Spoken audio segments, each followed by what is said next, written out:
Dad? Ellie, Laura, hi. Hello, Rick. What are you doing here?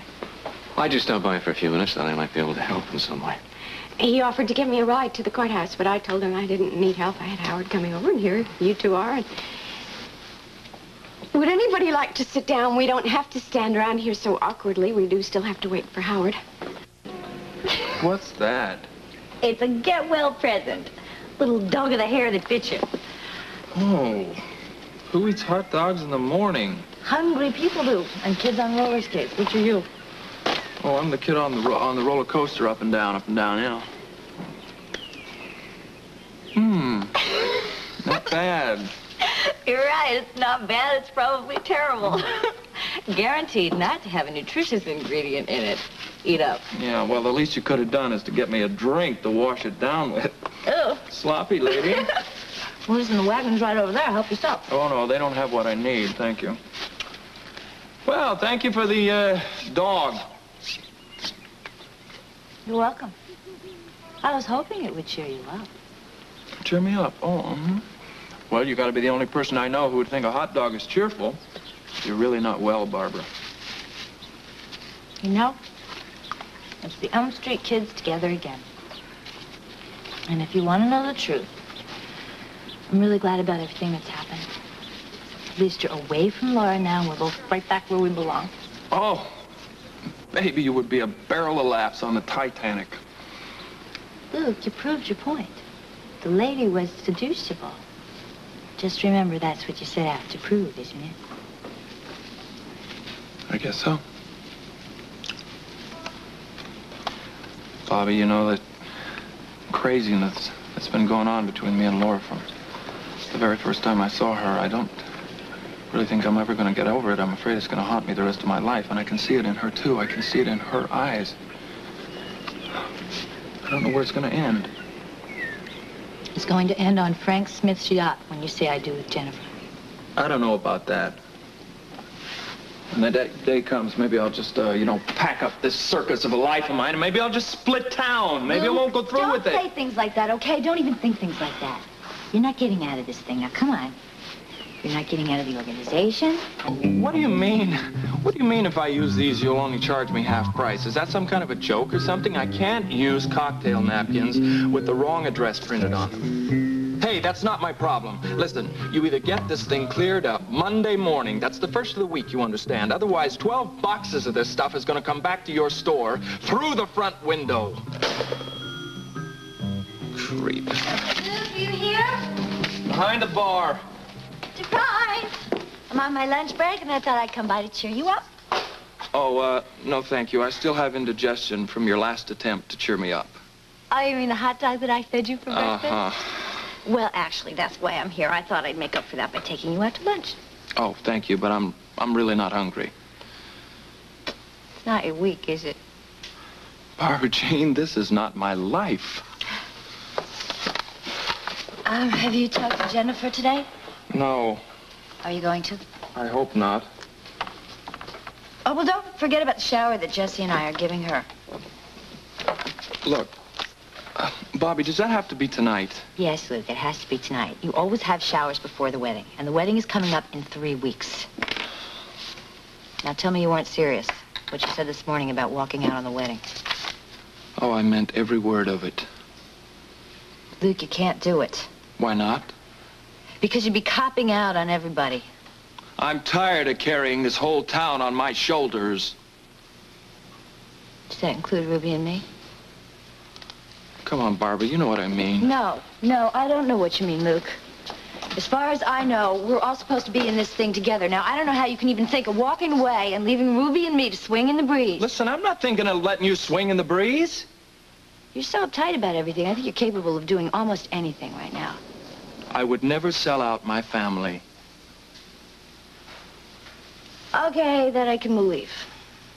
Because you haven't up till now. And even though you may get me crazy mad at you sometimes, I will never sell you out either. I believe it, because you wouldn't dare. Our little pact that we made when we were kids to, if we hang, we would hang in adjoining nooses still stands. I won't let you hang alone, and you're not going to let me hang alone. Excuse me, I believe that's the phone. Campus Disco, Luke Spencer. Oh, hi. What's happening out there? No, that's no problem. I told you to call me any day, during the day or night. That's what I'm paying you for. Well, come on, man, spit it out. The worse the news is, the faster I want to hear it. Yeah? What? Listen, if this is some kind of gag you're trying to pull here and I find out, I'll be on the next plane out there to break your neck. Well, who's responsible? Bill Watson? What's going on? All right, I'll find out. Believe me, I will find out. What's coming down? The sky, Henny Penny, if I can bring it down. Please tell me. Listen, this is a guy who just called me from Las Vegas. What? The manager for me in Las Vegas who runs the disco. What? What is it? The creep of a manager, that liar, Frank Smith. Luke, please. They're trying to make a fool out of me. They're trying to make a fool out of me. Listen, this guy tells me that the organization is all over that disco. The guy who Frank Smith hired for me to work in the disco, to manage it. He used to work here in Port Charles for the organization, and he has a police record. All right, so calm down.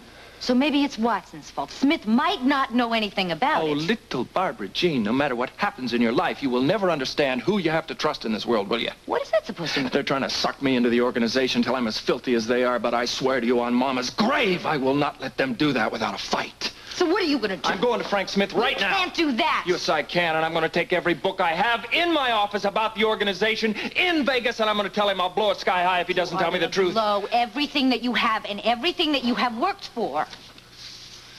But oh, doesn't that sound like a good idea?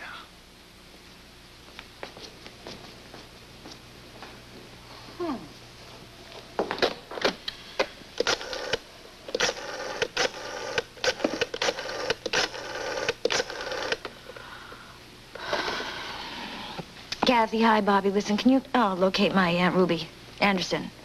Yeah, I know she's working today. Thanks. Come on, Ruby. Ruby?